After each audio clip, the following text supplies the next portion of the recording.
Selamat datang di channel Nabla Education. Di video ini kita akan membahas prediksi soal KSN IPA SMP tahun 2021 bagian yang pertama.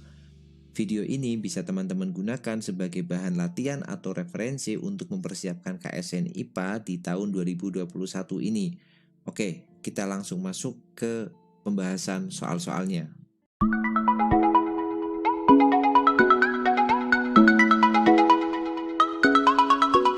Oke, kita mulai soal prediksi 1 KSN IPA SMP yang bagian fisika dari nomor pertama. Kita baca soalnya. Pasangan besaran di bawah ini yang mempunyai satuan yang sama adalah titik-titik. Oke, kita akan lihat ya. Yang pertama gaya. Gaya itu apa satuannya? Gaya itu satuannya Newton ya. Jadi kalau kita tulis di sini, gaya itu punya satuan Newton. Kemudian gaya gerak listrik. Nah, gaya gerak listrik itu sering disebut GGL. Kalau GGL itu punya satuan volt. Kemudian yang berikutnya usaha dan energi. Usaha itu satuannya Joule. Nah, energi juga punya satuan Joule. Berarti jawabannya kejawab ya ini ya. Jadi usaha dan energi yang punya satuan yang sama, yaitu sama-sama punya satuan Joule. Kemudian yang daya itu satuannya watt ya. Kalau daya itu satuannya watt. Oke, maka jawabannya yang C untuk yang soal pertama. Kita lihat soal yang kedua. Pada kelompok besaran fisika di bawah ini yang termasuk besaran turunan dan merupakan besaran vektor. Ingat kalau dia besaran vektor, itu ciri-cirinya itu ada arah dan ada nilai. Jadi dia punya arah dan punya nilai atau besar ya. Kelajuan itu nggak punya arah, maka ini jelas salah. Percepatan tuh punya arah, betul. Gaya itu punya arah, betul. Dan yang A ini ketiga-tiganya besaran turunan, hanya saja kelajuan itu tidak punya arah. Kecepatan itu punya arah, betul, besaran turunan. Gaya itu punya arah, besaran turunan, betul juga. Energi itu skalar ya, tidak punya arah ya. Berarti ini salah. Jadi besaran itu kita bagi jadi dua ya. Ada skalar, ada vektor ya kan. Kemudian untuk besaran skalar itu dia hanya punya nilai saja. Kalau besaran vektor dia punya nilai sekaligus arah ya, seperti yang sudah dituliskan sebelumnya. Ini ada nilai dan ada arahnya. Kita lihat yang ketiga, kecepatan itu betul besaran vektor dan besaran turunan. Percepatan itu betul besaran vektor dan besaran turunan. Gaya itu betul besaran vektor dan besaran turunan. Maka jawabannya sudah jelas C. Sekarang kita lihat yang D, apa yang salah? Posisi itu besaran vektor, tapi posisi ini besaran pokok ya. Dia bukan besaran turunan, tapi dia merupakan besaran vektor, itu betul, tapi dia pokok ya. Maka yang D juga salah. Oke, jadi yang nomor 2 jawabannya C. Kita lihat nomor 3. Dalam melakukan pengukuran, kita tidak mengetahui dengan pasti nilai besaran yang diukur karena hasil ukur ada di dalam batas rentang nilai tertentu. Dengan kata lain, hasil ukur selalu mengandung nilai ketidakpastian. Salah satu penyebab ketidakpastian hasil ukur adalah posisi mata melihat skala alat ukur pada saat pengukuran dilakukan. Kesalahan yang terakhir disebut dengan kesalahan. Oke, jadi kesalahan yang diakibatkan karena adanya ketidaktepatan posisi mata melihat alat ukur itu namanya kesalahan paralaks ya. Jadi jawabannya yang D. Kita lanjut ke nomor 4. Ada sebuah percobaan rangkaian listrik digunakan sebuah voltmeter dengan skala 0 sampai 50 dengan batas ukur 10 volt. Jika jarum penunjuk voltmeter itu menuju pada skala seperti gambar, oke ada gambar itu di sampingnya, maka nilai beda potensial listrik yang terukur oleh voltmeter itu adalah titik-titik. Perhatikan cara mengukur voltmeter atau ampermeter itu sama ya. Jadi cara membaca alat ukurnya di sini, diingat-ingat ini. Jadi cara membacanya adalah skala yang ditunjuk, kemudian kita bagi dengan skala maksimumnya ya, skala terbesarnya atau skala maksimum gitu. Kemudian kita kalikan dengan batas ukur. Nah, ini cara membaca alat ukur voltmeter dan ampermeter itu sama. Nah, di sini kebetulan voltmeter. Kita lihat di sini skala yang ditunjuknya berapa? Ini 20, ini 30. Di antara 20 dan 30 kan ada 1 strip, 2 strip, 3 strip, 4 strip, 5 strip. Maka masing-masing strip ini nilainya pasti 2 kan? Berarti ini kan 2, 22, 24, 26, 28, 30. Maka yang ditunjuk ini adalah 24. Maka skala yang ditunjuknya 24. Dibagi skala maksimumnya jelas 50. Kita kalikan dengan batas ukurnya berapa? Ternyata dia punya batas ukur itu 10. Berarti dikali 10. Kita coret, 24 dibagi 5, maka jawabannya 4,8 volt ya. Karena 24 per 5 itu 4,8. Maka jawabannya yang B. Begitu cara membaca voltmeter ya. Nomor 5, jika speedometer mobil menunjukkan angka 108 km per jam, maka waktu 1 menit mobil menempuh jarak. Oke, ini soalnya tentang GLB biasa ya. Dalam GLB itu kita cuma punya satu persamaan, yaitu jarak sama dengan V atau kecepatan dikalikan dengan waktu T. Yang ditanyakan di soal itu adalah jaraknya, S-nya. Maka kita harus mencari dengan cara mengalihkan kecepatan dan waktunya. Nah, kecepatannya ini 108 km per jam. Kita ubah dulu ke meter per sekon ya, karena di sini satuannya meter. Berarti 108 bisa ya cara mengubah dari kilometer per jam ke meter per sekon. Caranya kita kalikan aja. Kilometer itu berapa meter? Kilometer itu 1000 meter. Dibagi dengan 1 jam itu berapa sekon? 1 jam itu 3600 sekon. Nah, seperti ini. Kita coret nolnya 2, kita coret nolnya 2 ya kan? Kemudian kita bagi ya. 108 dibagi dengan 36 itu kan udah bisa kan? Jawabannya kan 3 kan? Ini dibagi 3 ya, dibagi 36. Maka jawabannya 30 meter per sekon. Kecepatannya 30 meter per sekon. Kita tulis di sini 30 dikali waktunya itu 1 menit ya. 1 menit itu berapa sekon? 1 menit otomatis 60 sekon atau 60 detik. Berarti 30 dikali 60. 30 kali 60 1800 meter. Maka jawabannya adalah yang A. Nah, itu soal nomor 5 ya, tentang GLB biasa. Kita lanjut soal nomor 6. Seekor burung terbang ke arah utara dengan kecepatan 16 meter per sekon selama 5 sekon. Kemudian bergerak ke timur dengan kecepatan 12 meter per sekon selama 5 sekon. Besarnya kecepatan rata-rata selama 10 sekon tersebut adalah... Oke, sebelum kita kerjakan, kita harus tahu dulu konsep dari kecepatan rata-rata ya. Kecepatan rata-rata itu tidak lain adalah perpindahan dibagi dengan waktu. Jadi teman-teman harus tahu dulu konsep perpindahan itu seperti apa ya. Kita nanti lihat di aplikasi soal ini. Jadi kecepatan rata-rata itu perpindahan per waktu. Kita lihat si burungnya itu. Burungnya kan terbang ke arah utara selama 5 sekon dengan kecepatan 16 meter per sekon ya. Kita buat arah mata anginnya seperti ini. Ini utara ke kanan, berarti ini selatan. Kemudian yang kanan itu timur, yang ke kiri itu barat ya. Berarti misalkan ada burung di sini. Dia terbang ke arah utara 16 meter per sekon selama 5 sekon. Berarti berapa ini jaraknya? Kita hitung pakai konsep GLB tadi ya. Jadi jaraknya itu sama dengan 16 V kali T. 16 kali 5 itu sama dengan 80 meter. Artinya burung itu terbang ke arah utara ke atas ini ya. Utaranya ke atas itu berarti totalnya 80 meter. Kemudian dia terbang ke timur 12 meter per sekon selama 5 sekon. Ke timur ini 12 kali 5 kan, berarti jarak ke timurnya sama dengan 12 kali 5. Berarti 12 kali 5 berapa? 60 meter. Berarti dari sini dia ke arah timur ke sana 60 meter. Nah, sampai di sini nih burungnya nih. Nah, pertanyaannya, kecepatan rata-rata tadi, kecepatan rata-ratanya itu kecepatan rata-ratanya itu perpindahan dibagi waktu. Perpindahannya berapa? Perpindahan itu adalah perubahan posisi dari posisi awal ke posisi akhir. Awalnya di bawah sini, akhirnya di sini. Maka perpindahannya segini nih. Nah, ini yang warna biru itu perpindahannya. Berarti perpindahannya bisa kita ukur atau kita hitung dengan menggunakan Pitagoras ya. Jadi akar dari 80 kuadrat ya, kok derajat. 80 kuadrat ditambah dengan 60 kuadrat. Berarti sama dengan akar 80 kuadrat itu 6400 ditambah 3600. Berarti sama dengan akar 10.000. Nah, akar 10.000 itu berapa? Ini kurang 01. Itu 100 ya. Jadi perpindahannya itu 100 meter.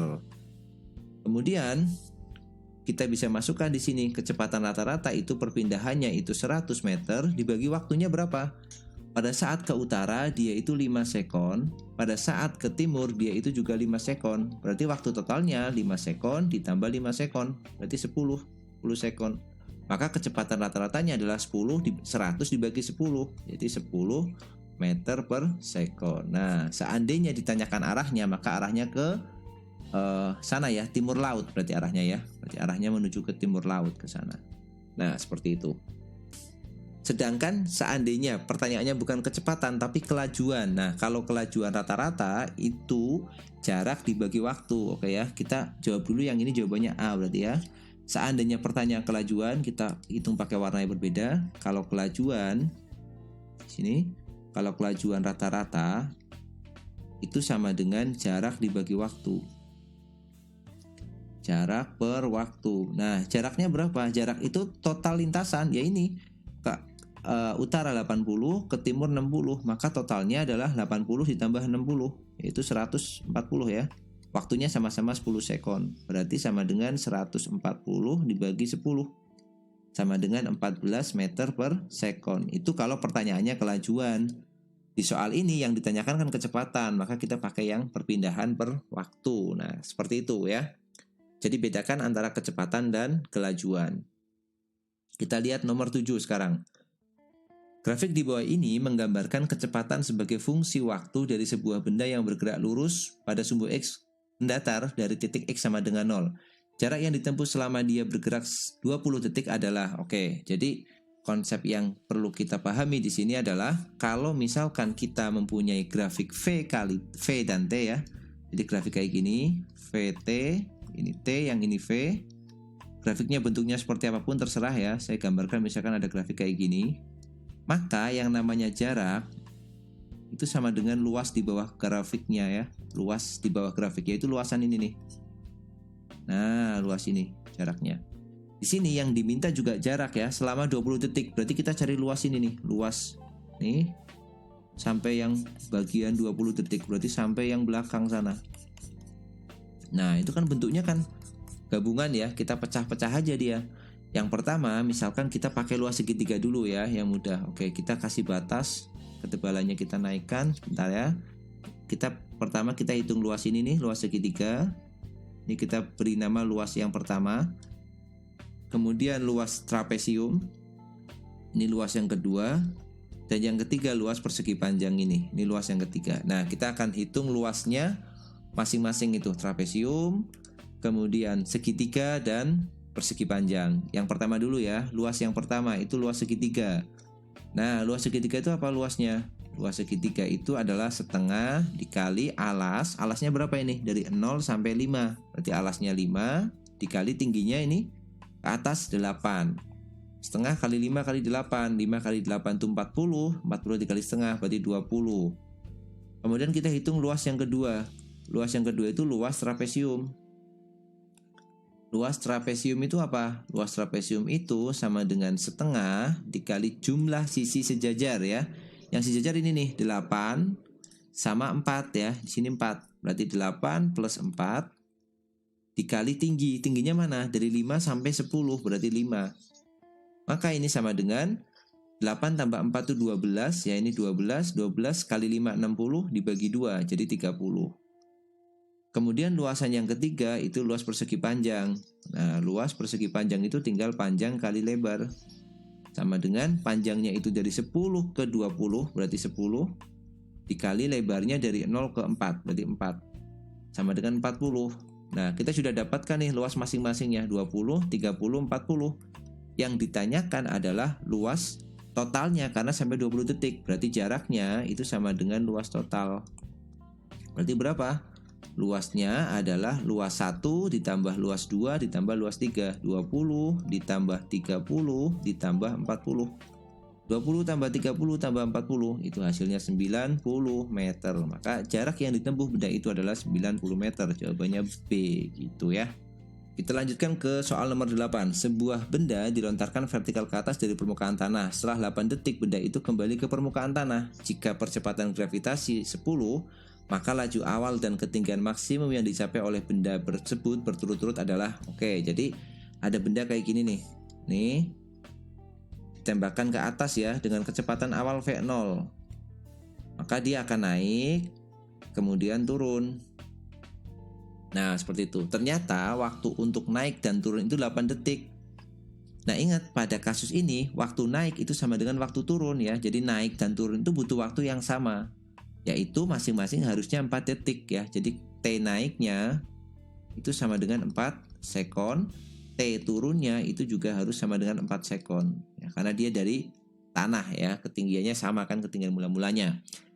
Nah, yang kita cari adalah kelajuan awal. Nah, kelajuan awal bisa kita cari dengan seperti ini. Jadi pada saat dia mencapai tinggi maksimum di sini, ini sudah mentok nih. Di sini kan VT-nya 0 ya. VT-nya 0. Kita bisa gunakan persamaan GLBB di sini. Ingat-ingat lagi, dalam GLBB kita mengenal persamaan seperti ini ya. Yang pertama, itu kita punya VT sama dengan V0 plus minus AT. Kemudian S itu sama dengan V0T plus minus setengah AT kuadrat. Kemudian VT kuadrat sama dengan V0 kuadrat plus minus 2AS. Nah, ini persamaan dalam GLBB. Ini ya, ini GLBB. Nah, kita lakukan penyesuaian. Ini kan geraknya vertikal ya. Kalau untuk GLBB vertikal, itu kita tinggal ganti aja. A-nya diganti plus minus G. Nah, simbol plus minus di sini apa artinya? Kalau plus itu artinya dia dipercepat, sedangkan kalau minus itu artinya dia diperlambat. Nah, kita bawa ke sini, kalau A-nya itu positif G, jadi dia dipercepat. Maka kalau dipercepat tuh gerakannya turun dia. Kalau naik kan jelas diperlambat ya. Kalau minus ini diperlambat. Diperlambat. Nah, seperti ini. Jadi kita gunakan persamaan ini. Sekarang kita kembali ke sini ya. Jadi pada saat dia ke ketinggian maksimum itu VT-nya 0. Kita bisa pakai untuk persamaan yang pertama. Jadi VT itu sama dengan V0 min GT. Kenapa pakai min? Karena dia naik ya. Naik itu diperlambat, min GT. Pada titik tertinggi VT-nya itu 0. V0-nya lagi kita cari nih, V0-nya. Minus G-nya kita pakai 10. Waktunya yang diperlukan untuk naik itu 4 sekon. 10 kali 4 berarti 0 sama dengan V0 minus 40. Berarti V0-nya sama dengan 40 ya. 40 meter per sekon. Maka jawabannya kalau nggak A ya C kan, gitu kan. Sekarang kita nyari tingginya H ya. Tingginya atau H maksimumnya ya. Ini segini pada saat sampai titik maksimum di atas. Ini H maksimum. Gimana cara nyarinya? Cara nyarinya kita bisa pakai persamaan 2 dan pakai persamaan 3. Pilih salah satu boleh ya. Saya akan pakai persamaan yang ketiga di sini. Nanti kalau mau dicoba yang kedua juga sama ya. Saya pakai persamaan ketiga. Jadi VT kuadrat sama dengan V0 kuadrat min, karena ke atas diperlambat maka dia min. 2, A-nya kita ganti G, H-nya kita ganti H maksimum karena dia mau mencapai puncak ya, H max. Di puncak berapa VT-nya? VT-nya 0. V0-nya udah kita temuin tadi 40 kan? 40 kuadrat dikurang 2 kali 10 kali H max. 2 kali 10 20 ya. Pindah ke kanan, ke kiri jadi 20 H max sama dengan 40 kuadrat 1600. Kita coret nolnya 1, maka H max-nya sama dengan 1600 bagi 2. 160 dibagi 2. H max-nya sama dengan 80 meter. Maka jawabannya 40 dan 80. Maka yang C ya. Oke, gitu. Itu tentang GLBB soal nomor 8 ini. Kita ke soal nomor 9. Sebuah benda mula-mula diam di permukaan bidang datar licin. Ketika mendapat gaya mendatar 16 Newton, benda bergerak dengan percepatan 2 meter per sekon kuadrat. Jika benda itu berada di bidang kasar sehingga mengalami gaya gesek 2, maka dengan gaya yang sama percepatan benda adalah, oke, jadi ini ada dua kasus ya. Jadi untuk memahaminya nih, perhatikan gambar yang ini nih. Yang pertama, dia itu di bidang datar licin, dia ditarik oleh gaya F ini. Nah, karena di bidang datar licin, ini masanya M ya, maka kalau kita pakai persamaan hukum Newton, sigma F sama dengan M kali A. Sigma F-nya apa ya? F itu sendiri karena dia sendirian, nggak ada gaya geseknya karena ini licin, ya, ini licin. Berarti F-nya itu ya F sama dengan massa bendanya itu M ya, kita belum tahu, dikalikan percepatan yang dia dapatkan itu 2. F-nya malah yang diketahui ya, F-nya 16 sama dengan 2M. Maka M-nya sama dengan 8 kan? 8 kg sama dengan M. Nah, sekarang benda itu dibawa ke bidang yang kasar ya, sedikit kasar di sini, yang kanan ini. Nah, karena dia kasar, maka dia selain ada gaya tarik, dia juga punya gaya gesek, ada F geseknya. Nah, ke arah mana F geseknya? Ingat, gaya gesek itu kerjanya selalu berlawanan dengan arah gerak ya, orientasi geraknya. Nah, berarti sekarang gaya geseknya ke arah kiri seandainya dia geraknya ke arah kanan. Berarti di sini kita gunakan hukum Newton lagi, sigma F sama dengan M kali A. Ya, ternyata F-nya tuh sama kan? Maka dengan gaya yang sama, berarti sigma F-nya apa? Sigma F-nya karena geraknya ke kanan, gaya yang menggerakkan dia ke kanan yaitu F, dikurang gaya yang menghambatnya yaitu gaya gesek, F gesek. Ya, F gesek biasanya simbolnya pakai F kecil ya. Sama dengan M kali A. F-nya itu 16 dikurang F geseknya itu diketahui di soal tuh. F geseknya kan 2, ya kan? 2 sama dengan masanya udah kita temuin 8. 8 dikali A-nya yang kita cari. 16 kurang 2 itu 14 sama dengan 8A. Artinya A-nya itu sama dengan 14 dibagi 8 atau 7/4 ya. Bagi 2 7, bagi 2 4. 7/4 itu berarti 1/3/4, 1,75. 1,75 meter per sekon kuadrat. Nah ya, ini konsepnya tentang hukum Newton biasa. Hukum Newton 2 ya maksudnya. Kita lanjutkan ke soal nomor 10. Dua buah benda masing-masing bermasa M1 2 kg dan M2 3 kg digantung pada katrol seperti gambar. Jika permukaan meja licin, maka percepatan sistem dan tegangan tali masing-masing adalah titik-titik. Oke, jadi kalau ada soal hukum Newton itu lebih mudah ya kita analisa kalau kita punya diagram gayanya. Kita gambar diagram gayanya ya. Karena ini ada tali, katrolnya licin, maka ini ada tegangan tali, kita tulis T. Di sini juga ada tegangan tali, kita tulis T juga. Kemudian di sini ada berat benda W2 kan? W2 yang nilainya adalah M kali G, berarti M2 kali G. Sama dengan M2-nya berapa itu? M2-nya 3, gravitasnya pakai 10. Jadi 3 kali 10 sama dengan 30 Newton. Nah, itu W2-nya kan?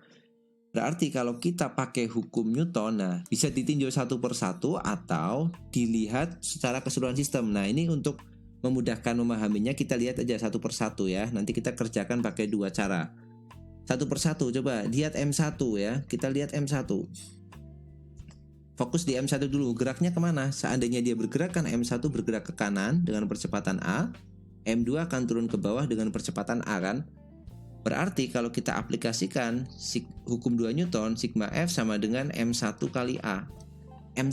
Sigma F-nya itu yang menarik ke kanan tuh hanya T. Jadi ini T sama dengan M1-nya itu 2 kali A. Nah, T-nya sama dengan 2A, ini sebutlah persamaan 1. Sekarang kita fokus di M2. M2 itu geraknya ke bawah ya. Kita pakai persamaan yang sama, sigma F sama dengan M2 kali A. Geraknya ke bawah berarti yang menarik dia adalah W2. W2 yang menghambat dia, yang menghambat, gaya menghambat itu karena geraknya ke bawah berarti gaya yang ke atas yaitu T. W2 minus T sama dengan M2A. M2 kali A. W2-nya itu 30 dikurang dengan T sama dengan M2-nya tadi berapa? 3 ya. 3 kali A. Oke, ini persamaan 2. Lalu kita gantikan ya persamaan 1 ke persamaan 2. T-nya kita ganti 2A nih. Ini kan T sama dengan 2A. Kita gantikan di sini T-nya. Jadi kita akan dapatkan 30 dikurang T. T-nya kita ganti 2A sama dengan 3A. Berarti 30 sama dengan pindah ke kanan. 2A-nya pindah jadi positif 2A, jadi 5A kan. Maka kita dapat A-nya sama dengan 6 meter per sekon kuadrat. Kita dapat A-nya. Lalu untuk mencari nilai T-nya kita tinggal masukkan dia boleh ke persamaan 2, boleh ke persamaan 1 ya. Biar gampang kita masukkan ke persamaan 1. Lihat T sama dengan 2A. T-nya sama dengan 2A, jadi 2 kali 6 sama dengan 12 Newton. Maka jawabannya A-nya 6, T-nya 12 Newton. 6 sama 12 Newton. Maka yang C ya jawabnya ya. Itu pakai metode yang pertama ya. Kita lihat sebagai sistem per sistem ya, benda per benda. Sekarang kita bisa anggap juga dia sebagai satu sistem keseluruhan. Pakai persamaan gini, sigma F sama dengan sigma M dikali A, sama hukum Newtonnya. Nah, tapi F-nya kita lihat secara gabungan ya. Dia geraknya ke bawah kan, berarti ini yang menggerakkan dia itu W2. W2 dikurangi T karena T-nya ke atas, dikurang T. Tapi ini ada T juga di sini, ke kanan menggerakkan juga, jadi positif T. Sama dengan sigma M-nya M1 plus M2, jadi 5 ya. M1-nya 2, M2-nya 3, jadi 5 kali A. Nah, T-nya kan habis juga ya. Negatif T, positif T kan habis. W2-nya adalah M kali G, jadi 30 sama dengan 5A. Maka kita akan dapat nilai A yang sama. 30 per 5 sama dengan A. Maka A-nya adalah 6 meter per sekon kuadrat. Nah, selanjutnya untuk mencari nilai T, kita mau nggak mau harus melihat satu per satu seperti ini. Jadi kembali ke persamaan M1 dan M2 untuk mencari nilai T-nya. Oke, gitu ya. Oke, mungkin ini dulu video prediksi soal KSN IPA bagian fisika ya. Yang bagian pertama, nanti kita akan lanjutkan di bagian-bagian berikutnya ya. Saya di sini sudah menyiapkan ada 40 soal. 40 soal nanti mungkin akan saya bagi ke beberapa bagian biar lebih singkat videonya, tidak terlalu panjang. Oke, terima kasih yang sudah menyaksikan video ini. Kita jumpa lagi di video selanjutnya.